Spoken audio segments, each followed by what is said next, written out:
Hello, everybody. It's Matt Erpelding from the Boise Metro Chamber of Commerce, and today we are very excited to have Dr. Marlene Tromp, President of Boise State University, with us to have a conversation about the impact of COVID-19 and the fall school year.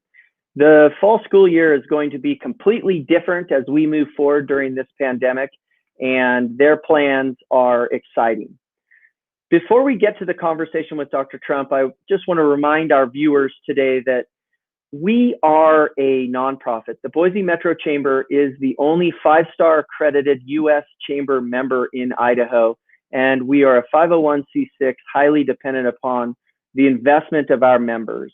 And for today's event, we have three members that have stepped up to support Boise State and to support the Boise Metro Chamber, and that is Sparklight for Business, Verizon, and Vinyl.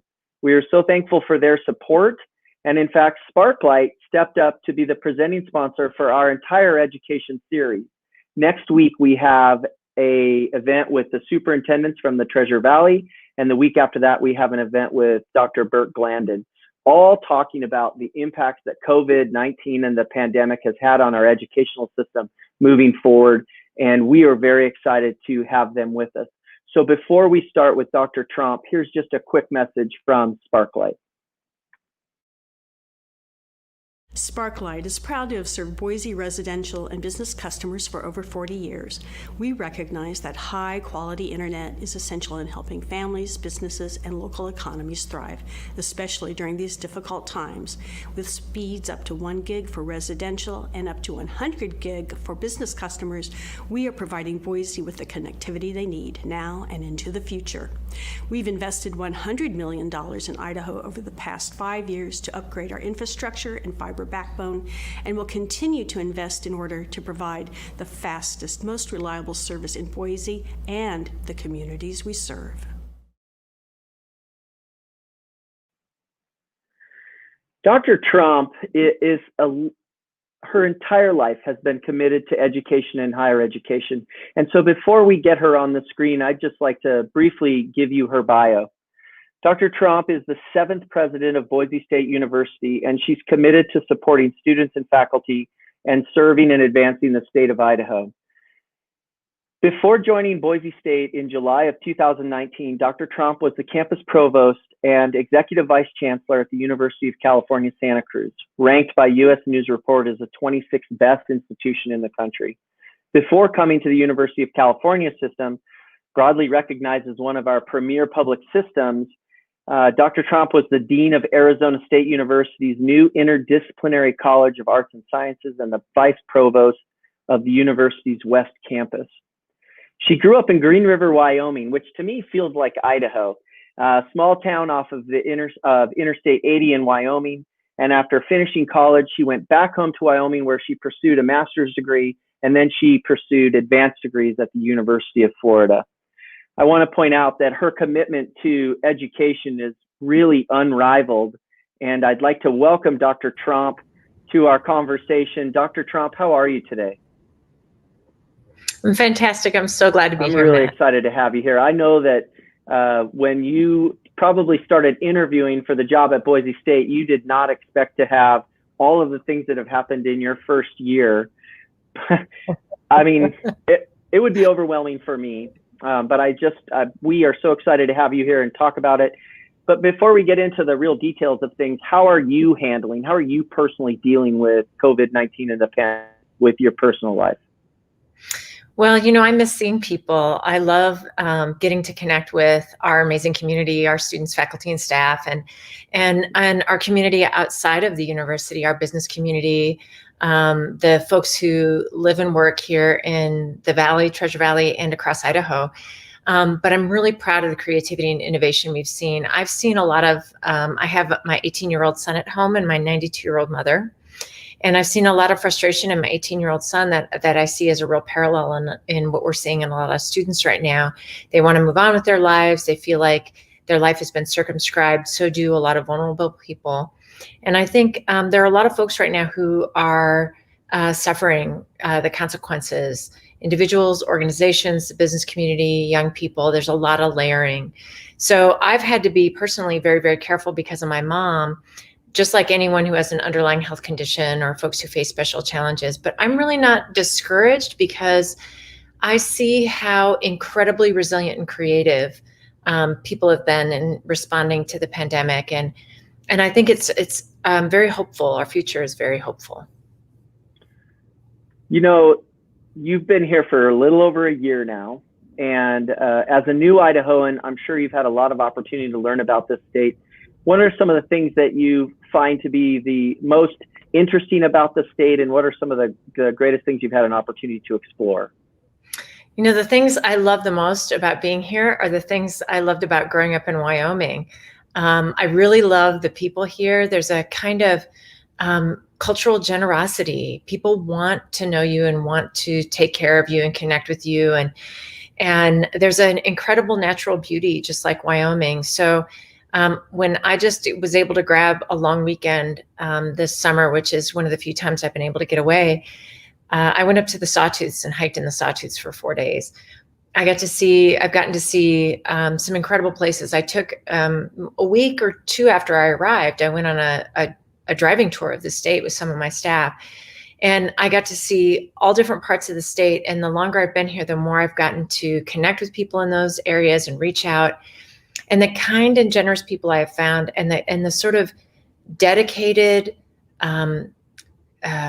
earnest, honest folk that I grew up with, I find here. And so it's really been the people and the natural beauty that have made it a wonderful place to live. You know, again, I think I mentioned it in the opening. Idaho is a wonderful place, and your first year as president of the university has been a wild experience.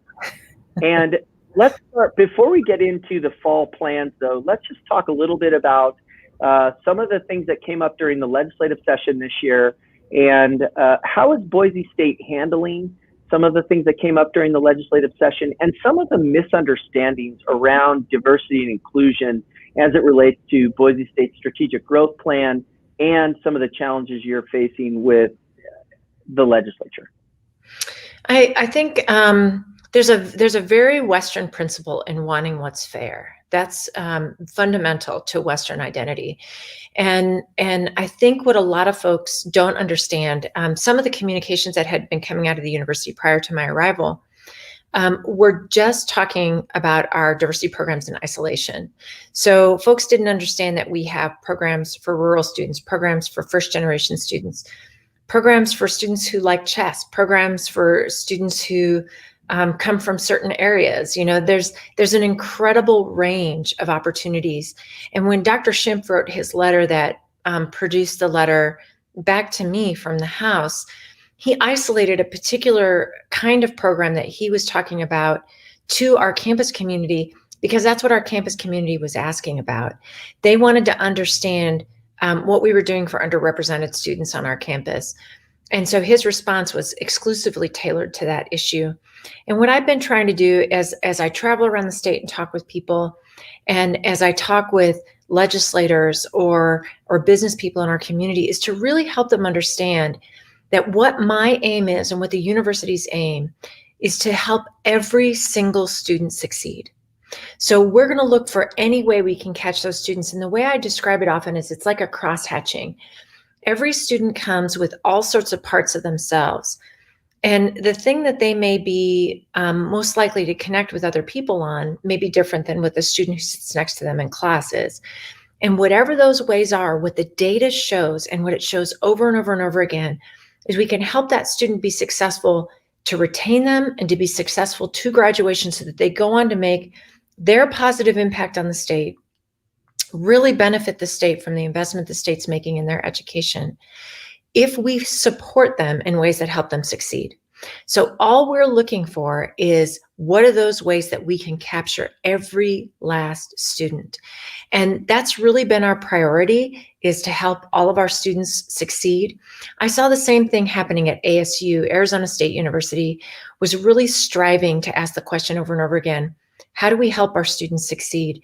And when they did that, there was no intervention between the university and the students. It was just about driving that message forward. We're going to figure out what it takes to help get these students through their education successfully so they go out and make their impact and give their gifts to the world and to the state. So you get through the legislative session, and then bam, the university is now presented with this incredible challenge of COVID-19, particularly as it began to spread through the valley. Let's just look back and talk a little bit about how you and your leadership team handled the initial pandemic and how the campus closure has contributed to some budgetary challenges. Well, I think that what we wanted to do from the very beginning, both financially and structurally at the university, was think about how we could really think about the long-term future and health of the people on our campus and the people in our community and the financial health of the institution. So we immediately took steps, and I'll give some specific examples. We refunded millions and millions of dollars to students for their housing, their dining, their parking. We instantly refunded all that money in a prorated basis to make sure that they weren't paying for things they didn't get an opportunity to access. And we immediately ramped up all of our efforts to make sure we were reaching students digitally. So for example, we had a lot of seniors who needed career counseling at that time, and our career services instantaneously went virtual, and we actually got national recognition for that. We also made a decision to do some short-term furloughs, and I took the longest furlough. My senior staff took slightly shorter ones, and then down the line, folks took less and less and less, and we capped those furloughs for folks making less than $40,000 didn't experience those at all, because we wanted to make sure that we could attend to that financial challenge immediately. And I didn't see that as a sign of financial weakness. I saw that as a sign of financial conservatism and financial strength. So we were really shoring ourselves up to be ready for the challenges that faced us. But the other thing that we did, and this is, I'm just so incredibly proud of our faculty, staff, and students. When we made that shift, we planned in advance. We were watching the tide of COVID roll in. And I went to our provost and said, there's got to be a way in which we can get every single faculty member prepared to step into that remote environment just in case we have to make that big decision. And at first we thought, gosh, that's such a big challenge. How can we possibly do that? But I'll be that our staff and faculty didn't step up and get prepared for that. So when we made that shift to online, we made it more smoothly than the vast majority of institutions did. And if nationally people had about a 50% satisfaction rate with how their campus went online, we had an over 90% satisfaction rate with how our campus went online. So we were able to make that leap in ways that were really positive and productive. And now as we look forward, not knowing what the fall holds, we're planning and thinking through how we can be ready again. So it was about that planning in advance, working with the best data we could get, and really bringing together the team to be in dialogue. So I brought my leaders together to be in dialogue across areas. And I actually had every single leader complete what we called a future-facing exercise. If you were shaping your area right now for what it needed to look like 5 to 10 years from now, what would you do? And then the next series of questions was about how do you use this moment to help you get there? And so if people were going to be doing any reshaping or rethinking about how they really became their best to serve our students, to serve the state, to serve our community, they were challenged to think about how does this difficult period actually provide you with a launch pad to get where you need to be to do that great work. Well, that's a great segue into, the news has reported that the university is facing a $12.6 million shortfall. I know that furloughs have been a piece of helping to create and stabilize that. But what else are you doing to ensure the economic vitality of the university moving forward in these trying times?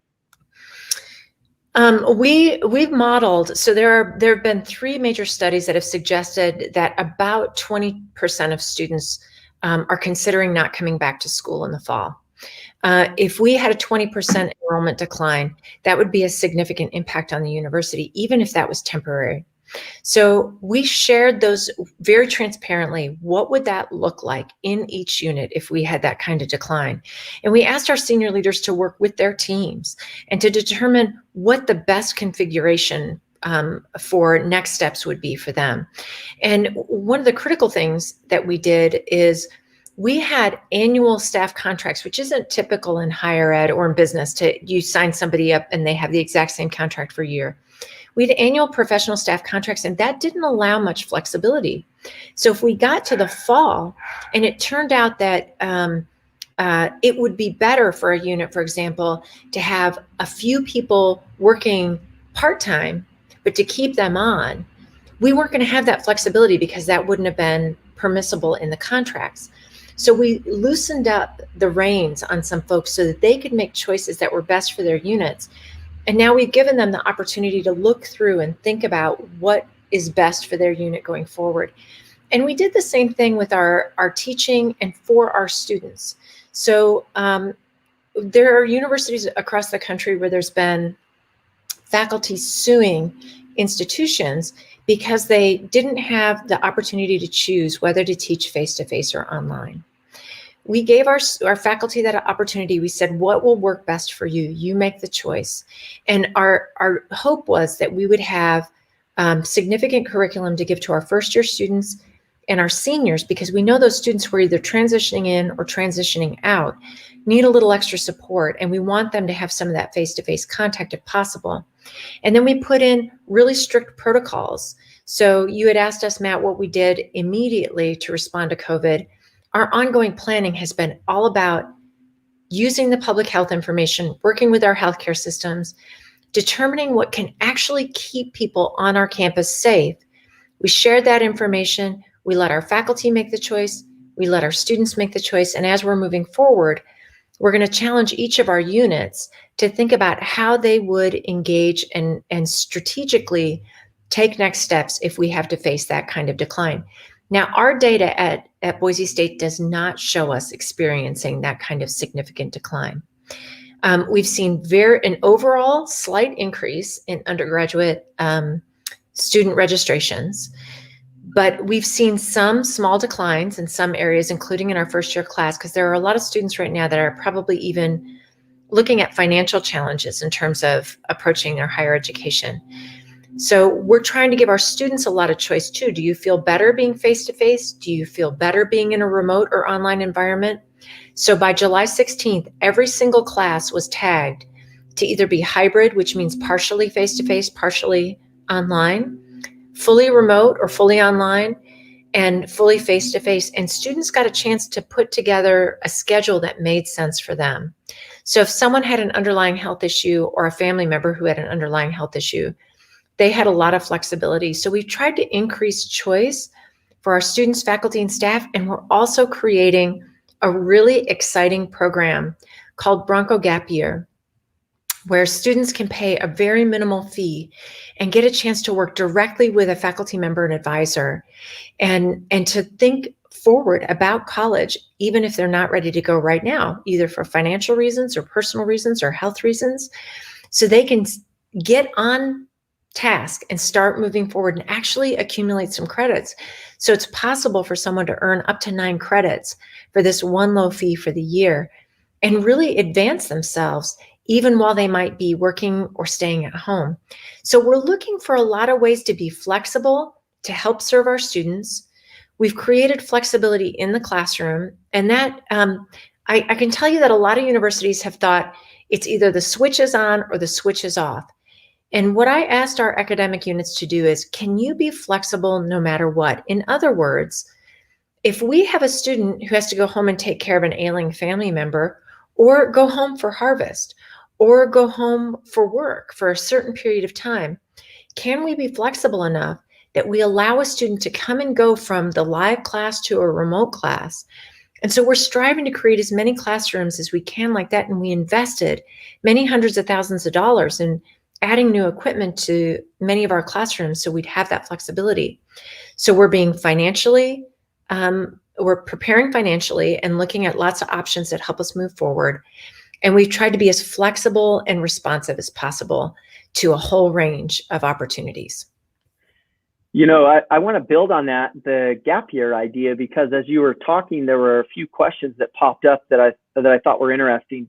So a student who is graduating high school could pay a small fee to have a faculty member kind of mentor them through a gap year to maybe help them focus for what they want to prioritize in terms of their education moving forward. That's right. And in fact, there are going to be different tracks in that gap year. And so our College of Arts and Sciences collaborated with a number of other colleges to make sure we could get a number of those tracks up and running. And we're really excited about it because for a lot of students, the tumult of this year will make it too difficult to go to school. But we want to give them the opportunity to get connected, become Broncos, start looking at their path forward, and actually get their feet underneath them a little bit. Wow, that's exciting. I know that I probably could have benefited for gap year, actually. Let's talk about sports. Sports has been in the news. When we got RSVPs, we had a lot of questions about sports. How does the potential cancellation of fall sports, and on a broader scale, what was the process behind, I know, the agonizing decision to cancel, baseball and swimming and diving? So I'll start with fall sports and what we're looking forward to with fall sports. The NCAA has just produced new guidance, and we'll be working to follow that guidance. Our conference just made a decision to delay the start time of fall sports, and we're working very closely with a medical advisory committee who's giving us constant updates and advisement based on all the new data that is coming out. And COVID is a novel virus, so we're learning more about it all the time. So as that new information comes out, that's influencing their thinking, and they're influencing the board's thinking. So there was just a decision to defer, and we don't know what will happen this fall. There are so many possibilities about what will happen this fall. And I think one of the things that people often don't realize about the role that sports plays on college campuses. I've been on college campuses where there weren't D1 athletics and college campuses where there were. And on those campuses where you have D1 athletics, it's something that every student, every staff and faculty member have in common. It creates excitement and energy and bonding and connectedness. So we're going to miss having that first game against Florida State because I went to the University of Florida as a graduate student. It was especially delightful to me when we went down there and beat Florida State right there in Doak Stadium. As we look forward to the fall and feel that ongoing and continuing uncertainty about what will happen, and folks are scrambling, we know that's going to have a cultural impact on the community, because people are going to miss that if we don't have the opportunity to have all those sports opportunities that we usually have. But not just football, it's all of our sports. When I go to a soccer match and I see those women running out on the field, those stands are packed. We have a lot of love for athletics. It's a very fit and athletic community. We have a lot of people who have a lot of love for the Broncos, and it's partly about the role that it plays in helping us connect with each other. There are financial questions associated with sports too, because they help bring people to the university and connect people to the university. And a lot of those ways are indirect. Part of the reason that a lot of people know about Boise State is our blue field. In fact, when news came out that I was going to be the president here, the first 10 people that spoke to me about our blue field. So a lot of people know that as our iconic front door. Our athletics program is our iconic front door. And so it's costly, not just financially, but in terms of the ways that it doesn't allow us to send our message echoing out around the nation and let people see the incredible things that happen here for our students, faculty, and staff, and to know the kinds of innovations that Boise State is making. We're ranked in the top 50 most innovative universities in the nation. There are thousands of colleges and universities. There are hundreds that are national universities, and we're in that tiny top 50, elected by our peers as a model university of what it means to be innovative. So getting to share that through our blue turf thinking is a really profound thing for us. So we'll all miss that connective tissue, that cohesion that comes from athletics if we have to delay. And we're looking at the potential for revenue losses too, as we lose some of those gains. That's not the central driver for athletics, although it was a very serious factor as we looked forward. So when I arrived, I said to our AD, we've got to make sure that we give the best to every student athlete who's competing. What's preventing you from doing that right now? And what he saw is that we were just stretched too thin. And so I challenged him to make a truly sustainable budget that could genuinely support all of our athletic programs. And when we faced the losses in the spring and we looked forward to other potential losses in the fall, it became a really, really serious consideration. And he felt like he had to act quickly. What our hope was that we could build out plans to help really secure the financial future of those sports, but we just didn't have a way to do it when we were facing such great financial challenges. And I think it takes incredible courage for an AD who loves those student athletes and who loves those sports to make that kind of tough decision. But I really admired him making those recommendations to me, even though it was hard. And boy, I went to those games and I loved watching those students compete. And I had so much respect for the coaches. It's a real loss. It's a real loss, but we have to look to the future and to what makes our athletic programs sustainable and strong. As a former athlete, I can only imagine how hard it was to cancel a program, but I understand that in difficult financial times, the choices have to be made, and that's really what leadership is all about. I don't think a lot of people realize how much university housing plays in both the vitality of the institution, its relationship with downtown Boise and the walkability of our city. What are you doing and what are your plans for the dormitories or the university housing facilities moving forward? And how are you going to do everything you can to keep your residents safe? Thank you, Matt. That's such an important question. And it's not just important for our students, it's important for our whole community. Because we have such a significant population of students on our campus, and our students could be innocent carriers of a virus without even being aware. As many of us know, the majority of young people who get infected won't get seriously ill, but we want to ensure that we are doing everything we can, not just to keep our community inside the university safe, but our community in Boise and across the state safe. So what we're doing is we're really striving hard to educate our community. We're de-densifying our residence halls. And what that means is we're having fewer students live in the residence halls so that we can keep a little more space. And that also preserves us space for quarantining if a student does fall ill, where we can quarantine that student, and we're providing dedicated health staff to take care of those students if we have students fall ill and who need to be in a separate space.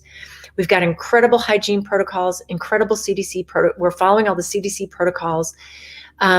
We've really connected our students to a lot of resources, and our primary goal is our community's well-being and health. And that's, as I said, it's our community on campus, but also the larger community that we inhabit.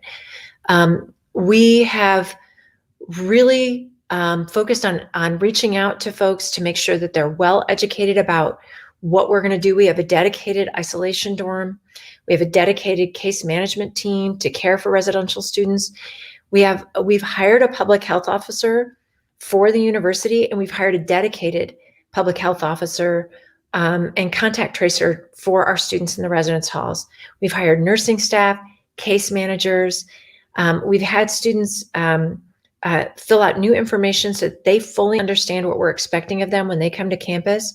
As many folks already know from the newspapers, we're requiring facial coverings and social distancing. Our amazing operations staff got into all of our classrooms, and we're taking our ballrooms and using them as classrooms this year. So our large lecture halls can still meet, but not sitting elbow to elbow in a lecture hall, but rather they've taken their yardsticks and figured out 6 feet apart for every desk so that students can be appropriately socially spaced. We're piping in fresh air into those buildings. And we have a new testing partnership with St. Al's, St. Luke's, and the VA that's supported in part by state funds to increase our testing capacity. I'm so proud of this. We're standing up a high capacity unit that will be able to turn around up to 4,000 tests a day and to get those results within 24 hours so we can act quickly. It's going to be a lab to serve Southwest Idaho. It's going to have dedicated capacity for Boise State. It's a brand new facility. We'll establish a baseline with our incoming students. We expect it to be fully functioning about a month from now. And it's a concept that will be replicated across the state. So I had a reintegration team that was led by my VP, Alicia Esty. And she worked with Dr. Kathy Hughes, who is an MD, MPH, and our new university-wide public health officer, Maureen Welker. And they worked with all the data that's out there, and they built a gorgeous reintegration plan. In fact, I'd be happy to share a link with you, Matt, that you can share with the members of your chamber, because that plan has actually been nationally recognized. It's been such a fine model of how we can keep people safe in this dense community. You know, that is a lot. That is a ton of change. I mean, just the number of contact tracers and the testing abilities you're going to have on campus to try to keep folks safe. That's impressive. There isn't a question here that came in that's slightly related to it, and that is the ability of the university to enforce no visitor policies inside of the dorms.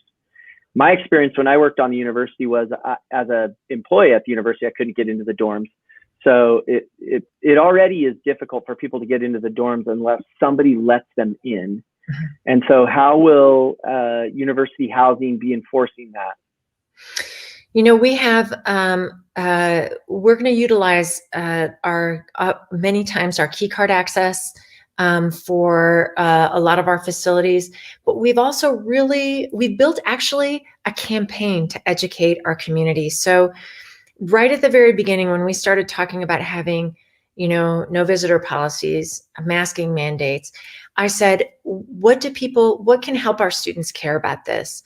And we thought if we remind them that this is how we as a team stay together, then we're more likely to get compliance. So we worked actually with our football team, with our women's softball team, and we built a video where students talked about why they were going to wear their masks and they were going to follow the rules because that's what allowed us to be here and be together.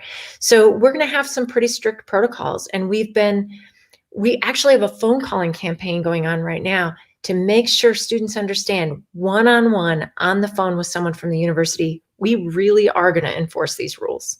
We have high expectations. Yeah, and but to your point, it's better to use a carrot. The more that we can get buy-in from the students to believe that their safety and the safety of their peers is critical to them not inviting visitors into housing, the more buy-in you have there, the more success you're going to have. So I think to the person that asked that question, you know, yes, I'm sure there will be enforcement, but the hope is that folks are bought in that this is about keeping our community safe and less about having to enforce it. And I think that's actually been the governor's message throughout the state, you know, that where masking or stay at home was concerned, you know, we've got people who think about one another in this state and our students. It doesn't mean that there won't be times when we don't have to have a student talking with someone in the dean of students office, or, you know, I'm sure we're going to face challenges. Of course we will face challenges, but I think the vast majority of our students they want to be on campus. One of the things we saw when universities went remote this spring, over and over and over again, is students said, give me back my classroom. I love being in there with my peers and the teacher. So there's a lot of motivation for folks to actually make it work. So I think even though there will be challenges, I think the majority of people want to make it work. I think so as well. You know, my class that I teach in the summer was moved online. More and more classes are being moved online. How has that informed your thinking about innovation and about how higher education comes out of this episode more ready to address the needs of students? You know, it's such a great question, Matt. I really appreciate you asking that. I think any organization can learn from really serious challenges. And no matter what they are, whenever we face those challenges, it forces us to think about what our basic mission is, how we can become better at doing what we do, and how we can better serve the people we serve. And our students also learned a great deal. They had an opportunity to learn about themselves, about certain kinds of discipline, about certain kinds of flexibility and resiliency. And we were already one of the most highly regarded institutions for online education in the Western United States. We were one of the top rated institutions in the Western United States. But this summer, our faculty put in 16,000 hours of additional training to be even better prepared for those challenges. And we saw our students jump into the challenges with both feet. That new technology that we've created, that new flexibility that we've created, that's all been designed to be responsive to our students. And I think that's something that universities have learned. There are going to be a lot of universities that go back to business as usual. Boise State, as an innovative institution, will never be the same because we will always be thinking, how do we better serve and more flexibly serve our students? And the example that I gave earlier, where if you've got a student who has to, for example, go home to help with the harvest, that student may need just a couple of weeks of flexible time. And if that student can be remotely in that classroom during those couple of weeks and not have to miss out on that experience. When I was teaching at the University of Wyoming, I had a very, very bright young man in class. He did just stellar work all semester long. And about 3/4 of the way through the semester, he just disappeared. And I dropped him a couple of emails. I didn't hear from him. I didn't see him. I was worried. The semester's ending. I'm sitting in my office. I'm doing final grading. And this young man steps up to my doorway, and there he is with his cowboy hat and his boots. And I said, gosh, I missed you so much at the end of the semester. What happened? And he said, I just came by to apologize. My mother passed away and I had to go home and help run the ranch. And he said, I don't expect you to do anything for me. I just wanted to say I was sorry. And I said, that's an excused absence. I can help you to make that right. We can get you incompletes. We can help you finish your classes. You shouldn't have to feel like you've just lost an entire semester because you had a personal tragedy. And so we were able to address that for him. But institutions have not always been flexible in terms of meeting the needs of their students. And I also am very committed to meeting students where they are. So I'm creating a new rural program, and I'm happy to talk about that as well, where we're reaching out into those communities so students don't have to feel obliged to come into Boise to get that excellent top-tier innovative education. So I'm thinking about how we can be responsive and flexible and learn from all of these challenges. And it's been so exciting to watch our faculty, staff, and students respond. Well, that's a really killer segue. I mean, when I was in the legislature, one of the things that I noted as being one of the policy divides that I could never figure out how to overcome was how to get to a place where rural legislators and urban legislators truly respected the needs of each different community. And I know you're rolling out this community impact program in 3 cities, I think McCall, Payette, and Mountain Home. And that's designed to help bridge this rural-urban divide to ensure that there's, adequate access for everybody to be able to succeed. Where are we at on that? And is it still moving forward even during COVID? Talk a little bit about it. Thank you. I'm really grateful for the opportunity. I'm so excited about this program. So when I was at Arizona State, I built a program that went into a rural community where we had a very, very, very low success rate with students. So there were very, very few students who were getting college degrees in that community. And we went into that community with a program like this one, and I had designed it at ASU. We went into that community, and the model of the program is you send faculty in person to interact with those students at the beginning of the term. And that changes the way a student experiences their education. It's the same reason that students who went remote part of the way through the semester last year weren't like our fully online students. That's a different model. So it allows you to shake hands with someone, look that person in the eye, know who that person is, and that faculty member gets a chance to be present in that community, gets a chance to walk in the park where their students walk, to shop at the grocery store where their students shop. So there's a connectedness and an understanding of what that community is and who that community is. And what we saw at Arizona State was we went from this incredibly low single-digit graduation rate to an 88% success rate with those students. So those students completed bachelor's degrees, and then 50% of them went on and got master's degrees in a program that was similar, built on the same model in Arizona. And so when I came to Idaho, I really wanted to do that for our Idaho community as well.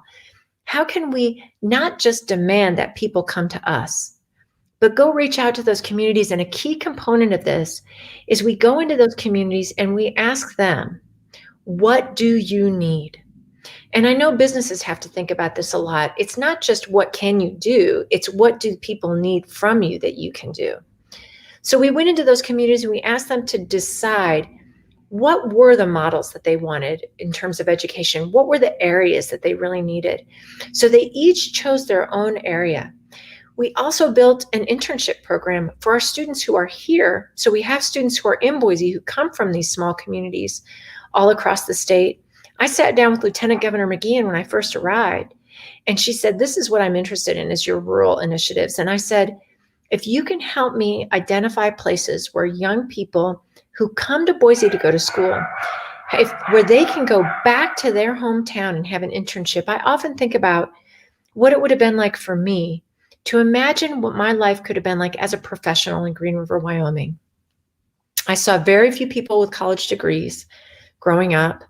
If I would have had an opportunity to go home and do an internship at home and get a chance to see how I could have lived and worked as a professional, I might have gone back to my hometown. I didn't see a way I could do that. We want to get those young people to get those degrees and give their talents to that community and grow, have that community grow and thrive. I watched too many small towns in Wyoming have a change in the industry in their area. And I grew up in a trona mining town. So I always think about what will happen when the trona is gone from the ground to the small town I grew up in. If you give people those degrees, they can create clean knowledge economies in those communities. And then their elders don't lose their movie theater if they've got one, their grocery stores, their healthcare centers.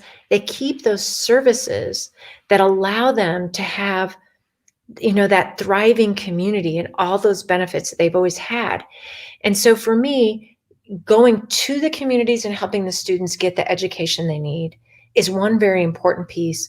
But also students who do come to Boise, giving them the opportunity to go back home and have an opportunity to learn at home. So we have special scholarships, special internships, and special opportunities for those students. That's exciting, because if you don't have anything to go home to from a professional perspective, it's hard to go home and create a life for your family. Those are most of the questions that I have for you, but there's a couple more that are here that are pretty good, and that I'd like to see if you could take a shot at them. One is, anytime we go into a recession, we see non-traditional students returning back to college because of job was eliminated or something happened in there. And so we're starting to see a little bit of a boost in non-traditional students returning back to college.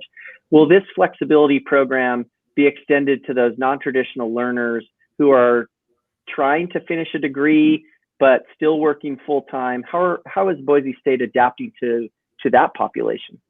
It's been one of our most serious considerations this summer, is thinking about how we can prepare to be flexible in admissions, as well as in delivery of curriculum for either degree completers, because there's the largest population of people in the country are people who have some credits but no degree. And that means they're not fully benefiting from what they would have gotten if they would have completed that degree. So how do we increase flexibility for our degree completers? How do we increase flexibility and access to our graduate programs so that if somebody wants to up credential or get another kind of specialized credential, they have the opportunity to do that? So for example, we have user experience certificates that are offered through our College of Innovation and Design. We have graduate degrees that are designed to be really flexible and responsive for professionals. We have a professional MBA program for people who are already working. And we also have a variety of online degrees that allow people to work on their own time schedule. So if you've got a family, if you've got a job and you need enormous flexibility, you can work in one of our online curricula so that you can advance your degree on your time, on your timeline, and still access all the wonderful things about the university. So it's really allowing people to engage the benefits of a university education and the advancement that comes with the benefits of a university education, even if they're working. And I can actually put together a portfolio of information about that, Matt, and share it with you. Absolutely. I'd love that. I would post it to the question. There's one last question, and it rings true to me. You know, when I moved from Colorado to Idaho State and went to undergraduate there, I found that the student health center was really important. It was the only place where I had a primary care physician. I could go to the physician for both an athletic injury or an infection, and they were incredible. The question is, what's the plan for the student health insurance plan? Will there be a price increase, and will students still be able to access primary care physicians unrelated to COVID during this trying time? I have not heard anything from our staff about an increase, but I can check into that and get back to you. I don't know if our provider has made any increases in their rates at this time. What we absolutely will still have access to our primary health docs and nurses in that student health center. And in fact, what we were already making the move to make telemedicine accessible, and that includes our counseling services too, which has been really vital for our students, because that population, the traditional age student population, and young people who are still striving to establish themselves in their careers, have been under enormous stress at this time. So if somebody's in a graduate program and they're working and they've got a family and they're scrambling to try to make things work, or you've got an undergraduate who's struggling to get through their degree, we wanted to make sure that both our physical health and our mental health services were available. So we made it fully accessible through telemedicine, and we're really proud that we were already making that transition in advance of COVID, but we were so fortunate because a lot of universities weren't able to pivot so quickly. And so, yes, students will still have access, and yes, that healthcare center will be serving them. And as I said, we'll have some specialized staff to care for folks if they are infected and do fall ill, but don't need hospitalization. They just need some additional support and assistance in our special quarantining space. I appreciate everything that you've explained, and I have one last question for you. Sure. As we become adults, we increasingly rely on certainty as a way to kind of get through life. And what COVID has done is it's created an environment that is so ambiguous that many people are upside down. What recommendations can you make, and what are you doing to reassure your own staff and your own community that certainty is around the corner and that we're going to get there? I don't know that we'll ever have certainty, but what we can have are principles on which we act. So if we are clear-headed about our principles, and right now I have an incredible team of people working on our strategic plan for the university, and they're going to share out information with our entire community to get feedback from our entire community. Those folks are going to be able to see quite clearly what the university's goals and principles are. And that's going to be where we anchor ourselves, because the world can be tumultuous, and it feels especially tumultuous right now. We've had racial conflict, we've had economic stressors, we've had health stressors. There have been so many issues facing folks. When the world is in tumult, if you have clear goals and clear principles, that's the thing you anchor to, rather than all the crashing waves that are moving around you. So we're striving to get our whole community engaged in that dialogue. And we're going to be sending out some materials to get some feedback from them soon. But I think what you hear a lot of businesses say during these difficult times is, if people know where they're headed and why they're going the way they're going, that's often the thing that is their anchor. So we're looking for that information right now. And I'll tell you, Matt, I just got some information from some of my staff while we were talking. it looks like most of our students have Affordable Care Act policies right now. So I'll get you some more information on that, but that's what I can share with you right now about our student health. Great. You know, I know that you took an hour out of your day to spend time with us, and I just want to thank you on behalf of the Boise Metro Chamber. And I also want to congratulate you on continuing to lead us through this time and continuing to do everything you can to provide as many educational choices as possible to our next generation of leaders and our emerging business leaders, etc. We are lucky to have you here in Boise, and we are thankful that you took your time and explained the plans for the fall. And I look forward to having another opportunity to talk with you soon. Thank you so much. And to every pleasure. Absolutely. And to everybody else out there, remember, thank you so much for watching. Please consider Sparklight and Verizon and Vinyl. They have been incredible partners to us over the years. They have kept us able to deliver this kind of content, and we feel very lucky to have their investment. And we will see you next week for the superintendents of the Treasure Valley as they deal with the K through 12 situation. And Dr. Tromp, again, thank you so much. We're going to give everybody a wave goodbye.